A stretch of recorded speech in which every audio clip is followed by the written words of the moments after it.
Lewis Hamilton crossed the finish line in sixth place at the Spanish Grand Prix, but for him, the number didn't matter.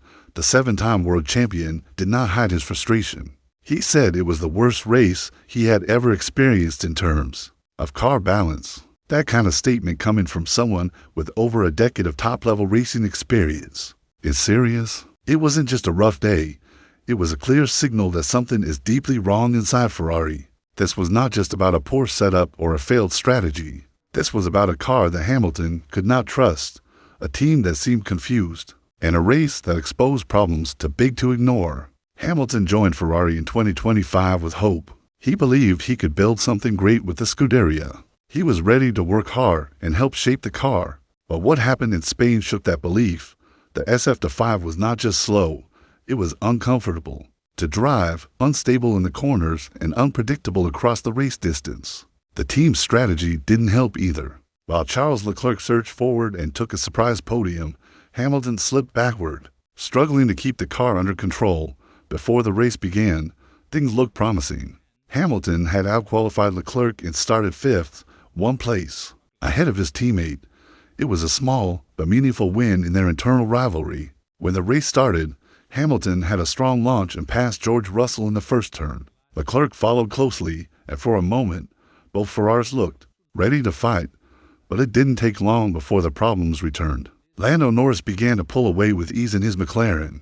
Hamilton could not match the pace. The car felt unstable, especially in the medium-speed corners that make up most of the Barcelona circuit. Behind him, Leclerc was quicker and closing. By lap 9, Ferrari gave the team order swap positions. Hamilton moved aside without arguing. That early call showed Ferrari's new direction. They believed Leclerc had the better pace, and they were no longer holding out hope that Hamilton could mount a recovery. That moment shifted the whole mood of the race. Leclerc became the clear leader within the team, and Hamilton continued to lose ground. What started as a good beginning turned into a slow and painful fall. The real embarrassment came later in the race when Hamilton was overtaken by Nico Hülkenberg. In a Sauber, that kind of thing rarely happens to a Ferrari. Sauber has spent most of the season near the back of the grid, but in Spain, they passed a Ferrari on pure pace. Even though Hamilton later moved up to sixth after Max Verstappen was given a penalty, that result didn't change the story. It was a technicality. The pain was not in the final position. It was in how easily he was outclassed by drivers in slower cars. For Hamilton, it was a public disappointment. For Ferrari, it raised serious questions. How could one of the sport's top teams fall so far? Hamilton didn't hold back after the race. On the team radio, his words were direct. "I believe we've got something wrong with this car. It's the worst it's ever been." He didn't say it in anger. He sounded exhausted, and that made it even more powerful. This is a driver who has raced the best cars in Formula One history. He knows what a winning car feels like, and what he drove in Spain didn't come close. The message was clear. The SF5 is broken. It doesn't just lack pace, it lacks balance. The rear end is unstable. The handling gets worse over time. It doesn't respond the way a top-level car should. And Hamilton's tone said it all. He wasn't just frustrated. He was losing faith. After the race, Hamilton didn't hang around the paddock with his usual energy. He walked through the media area quietly. His answers were short and painful. When asked what went wrong, he said, "I'd have no idea why it was so bad." When asked if there was anything positive to take away, he simply said, "Zero." When a reporter mentioned the next race in Canada, hoping for optimism, Hamilton replied with one word, "Home." That word carried deep meaning. He didn't just want to leave the track. He wanted to reset, to walk away from the disaster that was Spain. This is not just a rough patch. It's the kind of weekend that can change everything. The mood inside Ferrari was tense. Engineers had no clear explanation. The debrief offered no comfort.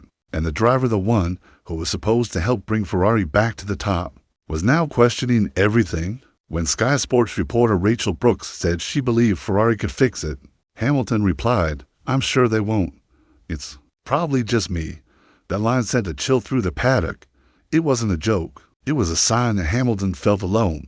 And when a driver starts to feel isolated, confidence collapses, and when confidence goes, performance drops even further. So what is the problem with the SF5? According to sources inside the team, the main issue is the unpredictable rear end. The car was supposed to be an improvement from last year.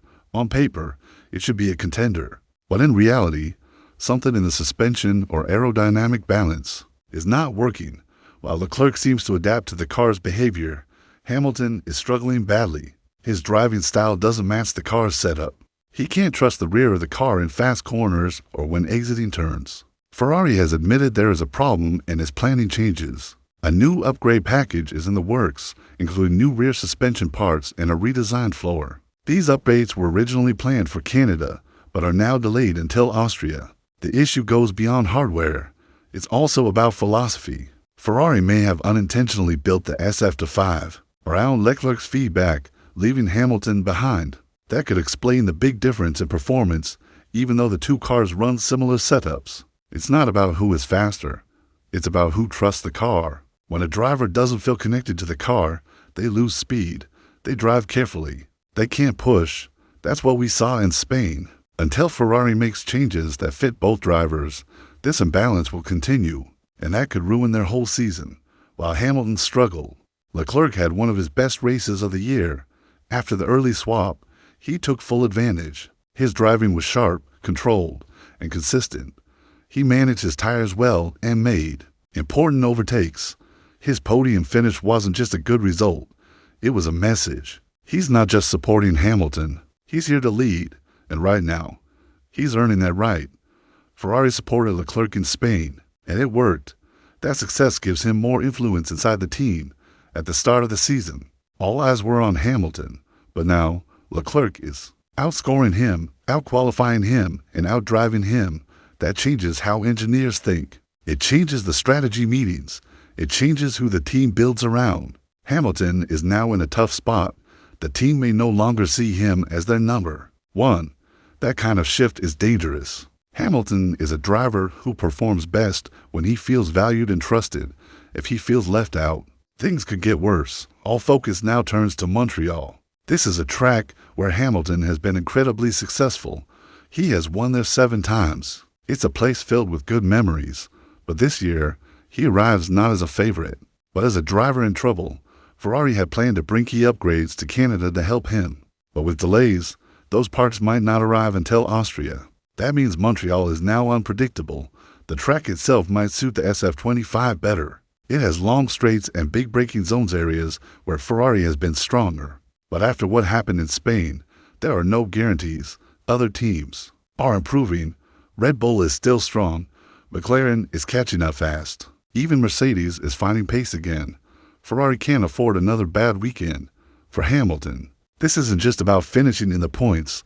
It's about proving he still belongs at the top. A strong performance could change the mood. It could bring back some belief. But another poor race could make things worse. The pressure is growing and time is running out. What happened in Spain wasn't just a bad race. It exposed the deeper cracks inside Ferrari. When a driver like Hamilton says the car is the worst he's ever driven, people listen. And when he says he has no idea what went wrong, it shows how lost the team has become. Ferrari must respond. The SF25 needs big changes. The setup needs to work for both drivers. And most importantly, they must rebuild trust with Hamilton. If not, frustration will grow, and that could lead to problems no upgrade can fix. From here on, every race matters, not just for points, but for confidence. If Ferrari can't give Hamilton a car he believes in, the questions will grow louder. Was this move the right choice? Can Ferrari really win a title again? And how long will Hamilton wait?